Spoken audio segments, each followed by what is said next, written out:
भाऊ, खरं तर भाजपच्या सगळ्या नगरसेवकांची आज बैठक झाली. सभागृह नेता गटनेता निवडीसाठीची नाव सुचवण्याची बैठक होती. काय नेमकी चर्चा झाली, कशा पद्धतीने? काही चर्चा झालेल्या आहेत त्या सार्वजनिक करायच्या नाहीत. त्यामुळं गटनेता निवडी संदर्भातली चर्चा झालेली आहे. ज्या पार्टीच्या सूचना आहेत त्या सन्माननीय सगळ्या नगरसेवकांनी नेत्यांना दिलेल्या आहेत आणि गटनेत्याची प्रक्रिया पुढे जाईल. आता काय अडचण नाही. विरोधकांकडे जिथं 2-4 नगरसेवक आहेत त्यांना गटनेता निवडताना हरकत जास्त कसरत करावी लागणार नाही, कारण त्यांच्यातलाच एक. पण तुमच्याकडे 87 नगरसेवक आहेत, अशामध्ये कसरत करावी लागत शकत असेल. नाही, आमच्याहून 87 मधला एक होईल ना, काय असेल कसरत करावी लागते त्यासाठी.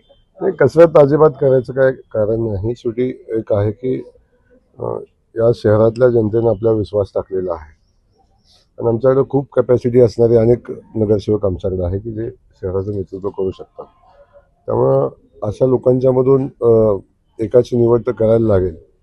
त्या दृष्टीनं आम्ही प्रयत्न करू आणि सर्वोत्तम देण्याचा प्रयत्न करू. कशा चेहऱ्याला संधी मिळेल? चेहरा नेमका कसा असेल? महापौर म्हणून चेहरा असेल, सोलापूरचा नागरिक असेल, सोलापूरचा नगरसेवक असेल. महापालिकेच्या गट निवडीच्या बाबतीत पाहायला गेलं तर पूर्ण झालेली आहे, तर सोलापूरला असा का वेळ लागतो? काहीच वेळ लागला नाही. आजच बैठक घेतलेली आहे आणि बैठकीत आज बैठक झाली तर नेता अगोदर निवडायचा होता काय? बैठकच आज झालेली आहे आणि नेता निवडीला अजिबात वेळ लागणार नाही. नेता निवडीची प्रक्रिया ऑनगोईंग आहे, त्यामुळे चिंता करू नका. नेताही निवडला जाईल आणि महापौरही निवडला जाईल. खरं तर जिल्हा परिषदेच्या निवडणुका लागलेल्या आहेत, तर बार्शीमध्ये दोन्ही शिवसेना हे एकत्र येऊन निवडणूक लढत आहेत. कशा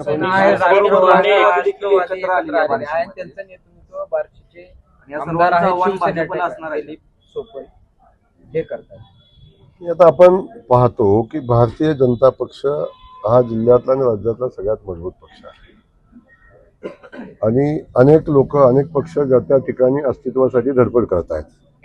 तेव्हा आपले अस्तित्व टिकवण्यासाठी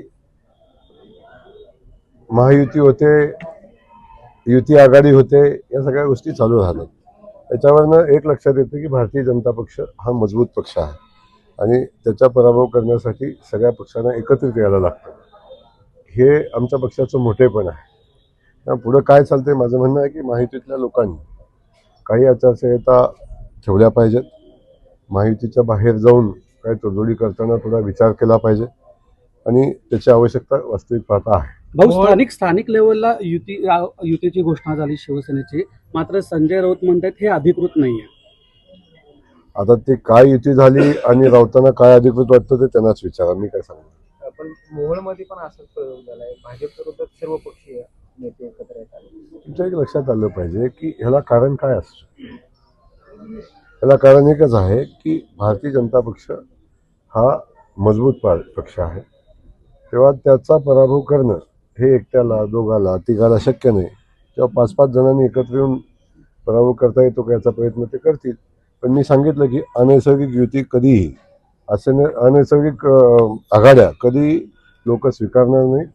लोक भारतीय जनता पक्षासोबत राहतील आणि भारतीय जनता पक्षाची सत्ता येणाऱ्या जिल्हा परिषद पंचायत समितीच्या निवडणुकीमध्ये आपण बघाल की सोलापूर जिल्ह्याचा जिल्हा परिषद अध्यक्ष हा भारतीय जनता पक्षाचा असेल. वाशिम मधील जे पाणी एखाद्या ग्रामसभा चालू होती आणि ग्रामसेवकाला जे आहे ते हकलून लावण्यात आलेलं आहे, काय सांगाल? आपल्याकडे ग्रामविकास या संदर्भातली माहिती मी घेतलेली नाही, आपल्याकडून मला मिळाली. तर अशा पद्धतीचं कृत्य कोणाला करता येणार नाही. ग्रामसभेचे नियम आहेत, ते नियम सगळ्यांना सारखे राहतील, पाळायला लागतील आणि कुठल्या परिस्थितीमध्ये त्यांनी ग्रामविकास अधिकाऱ्याला ग्रामसभा सोडण्यासाठी सांगितलं याची माहिती घेऊन मग त्याच्यावर चर्चा करू. दक्षिण तालुक्यातील जिल्हा परिषद गटामध्ये आपल्याच पक्षामध्ये गटबाजी झाल्याचं दिसून येतं. 2-2 उमेदवारांना एबी फॉर्म दिला जातो.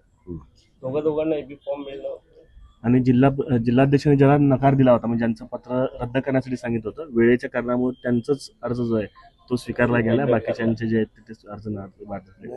जिल्हाध्यक्षांनी जे सांगितलं तेच घडलेलं आहे, त्यामुळे तुम्हाला फार चिंता करायचं काय काम आहे. तर महापालिकेचा गटनेता कधी निवडला जाणार आणि पुण्यामध्ये कधी? कारण का मुंबईमध्ये गटनेता निवडल्यामुळे महापौर निवडीवर लांबडीवर पडतो. काय म्हटलं मुंबईचं काय म्हणतो? मुंबईत गटनेता निवड केल्यामुळे महापौर पदाची निवड लांबडीवर पडली. सोलापूरचा गटनेता कधी निवडला जाणार आणि काय नाव वगैरे निश्चित झाले? सोलापूरच्या गटनेता निवडीची प्रक्रिया चालू आहे. सोलापूर शहराचा गटनेता लवकरच निवडला जाईल. त्यामुळं कुठलीही महापौर निवडीची प्रक्रिया लांबणार नाही. जे टाईमलाईन निवडणूक आयोग ठरवून देईल महापौर निवडीचं, त्या टाईमलाईनमध्ये महापौर निवड होईल आणि सोलापूर शहराला एक चांगला महापौर देण्याचा प्रयत्न आम्ही सगळेजण करू. आमच्याकडे खूप चेहरे आहेत की ज्यांच्यामध्ये प्रचंड क्षमता काम करण्याची आहे आणि तो आमच्या पुढं आव्हान आहे की यातल्या एका मजबूत चेहऱ्याला या शहराचं नेतृत्व करण्याची संधी द्यावी. संजय राऊत असं म्हणतात की दोन्ही राष्ट्रवादी आहेत ते एकत्र येतील आणि शरद पवार अजित पवारांचं परत महाविकास आघाडीत येईल असं संजय राऊत म्हणतात. संजय राऊतांना अलीकडे अनेक स्वप्न पडतात आणि त्यांनी पडलेली स्वप्न आहे ना ते आता खरी होताना कधी दिसत नाही आहेत. आता संजय राऊतांच्यावर किती विश्वास तुम्ही ठेवावा हा तर तुम्ही मिलियन ठरवावं. भाऊ, भाजप कुठेतरी घराणेशाहीला पूर्वीपासून जे आहे ते टीका करत आलं होतं की अनेक काँग्रेसच्या नेत्यांवरती भाजपने टीका केली आहे, परंतु तीच घराणेशाही आज भाजपमध्ये दिसते. अनेक ठिकाणी नेत्यांची पत्नी असतील, नेत्यांच्या घरचे भाऊ असतील, भाऊ अशा पद्धतीचे अनेक घरातल्या घरातच सगळ्या नातेवाईकांनाच उमेदवारी दिल्या जातात. आता या संदर्भात तुम्हाला एक सांगेन की एखाद्या नेत्याचा नातेवाईक असला आणि तो जर पक्षाचा चांगला कार्यकर्ता असला, तो पक्षासाठी संघटनेसाठी वेळ देत असेल आणि काम करत असेल, अशा लोकांच्यासाठी अवश्य त्याचा विचार केला पाहिजे. शेवटी कुणाचा तरी मुलगा आणि कुणाचा तरी भाऊ आहे म्हणून तो कार्यकर्ता आहे हे विसरून चालणार नाही. परंतु जर डायरेक्ट अशा काही गोष्टी असतील तर त्या थोड्याशा भारतीय जनता पक्षाच्या संहितेच्या अनुषंगानं होत नाही. पण आम्ही शक्यतो प्रयत्न करतो कार्यकर्त्यांना न्याय द्यायचा. अकोला महानगरपालिका निवडणुकीत महाविकास आघाडी फुटलेली आहे. राष्ट्रवादी शरद पवार पक्षाने भाजपला पाठिंबा दिलेला आहे आणि त्यांच्याच पक्षाच्या जोरावर आता भाजप तिथं सत्तेत जाणार आहे. आता या संदर्भातली अधिकची माहिती मला नाही, माहिती घेऊन बोलतो तुमच्याशी. महापौर हे खुल्या गटासाठी आपलं आरक्षण झालेलं आहे. सोलापूरचं महापौर खुल्या गटासाठी असेल किंवा आता चर्चा सुरू झाली की आयरामांना पुन्हा महापौर संधी, एकनिष्ठ कार्यकर्त्याला संधी मिळेल का, काय विचार पक्ष करते या पातळीवर? काय झालंय तुम्हा पत्रकार बंधूंना एक असं झालंय आयाराम गयाराम. आता आपण एक गोष्ट लक्षात घेतली पाहिजे, जेव्हा भारतीय जनता पक्षाचं सदस्यत्व स्वीकारलं, भारतीय जनता पक्षाची उमेदवारी स्वीकारली, भारतीय जनता पक्षाच्या तिकिटावर निवडून आला, तर अशा लोकांच्याबद्दल थोडं अदबीनं बोललं पाहिजे. आपण प्रत्येक वेळी आपण अशा पद्धतीची भाषा वापरणं योग्य नाही. तर माझी आपल्याला विनंती आहे की आपण सगळ्यांनी एक भाजप म्हणून आता काम केलं पाहिजे आणि आपण सुद्धा प्रश्न विचारताना थोडंसं साधन सुचिता ठेवून आणि लोकांचा सन्मान राहील अशा पद्धतीनं बोललं पाहिजे. शेवटी एक लक्षात घ्या, कधी आपण या पेपरला पत्रकारिता, कधी कधी आपण दुसऱ्या पेपरमध्ये जाऊन पत्रकारिता करता. त्यामुळे या सगळ्या गोष्टी आपण थोड्या लक्षात ठेवल्या पाहिजेत. सर्वसाधारण गटासाठी 2 पैकी निवडला जाईल की 47 जे सर्वसाधारण मधले आहेत त्यांच्यामधला महापौर निवडला जाईल? सर्वसाधारण जागेमधलं जे 47 पैकी निवडलं जाईल का किंवा 47 महापौरच्या सर्वसाधारण गटात निवडून आलेले त्यांच्यातला सगळं आजच सांगितलं तर मग महापौर निवडीच्या प्रक्रियेला काय अर्थ आहे? भाऊ 3 मतदारसंघ आहेत. 3 मतदारसंघातला कोणत्या मतदारसंघातला महापौर? शहरात 3 मतदारसंघ आहेत. महापौर सोलापूर शहरातला होईल.